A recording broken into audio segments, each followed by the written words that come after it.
ચંદુબા હા ભાઈ બોલો. જય ભગવાન, જય દ્વારકાધીશ. જય દ્વારકાધીશ. આ કહેવત હે ને કે ભૂતના છેડે ભાત ના રહે. ભૂતના છેડે ભાત ના તો નથી. આપણે અંબારામ પૂછીએ આજે. હા બરાબર પૂછો આપણે. અને ગોડાબાને પૂછીએ. હા પૂછો. કેવાડો અંબારંબા આ ભૂતના છેડે ભાત ના રહે. ભૂતના છેડે ભાત ના રહે એનું કારણ કે બધા લેટવો જીવ હોય ને એ કોક વસ્તુ પડી હોય ને ઘડી થાય ચાકી આવે. હા ઘડી થાય ચાકી આવે. જો ઘડી એને પૂરું ના કરે પટી ના જાય તો એનો જીવ જ ઈ રહે. અને શાલ ના મેલે. શાલ ના મેલે ખાઈ જાય કોઈ તો પી જાય અને પેલો ખૂણામ પડ્યો તો તોય ના મિલે.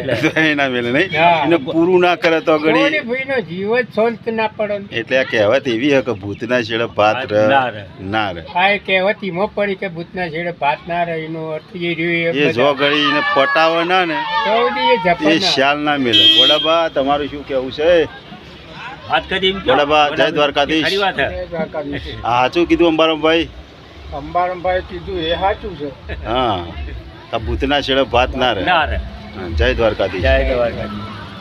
જય દ્વારકાધીશ. અમારો વિડીયો લાઈક કરો, ઉતાવળ બોલો અને સેવ કરજો હા અને કોમેન્ટ comment કરજો. કરજો. જય દ્વારકાધીશ. જય દ્વારકાધીશ.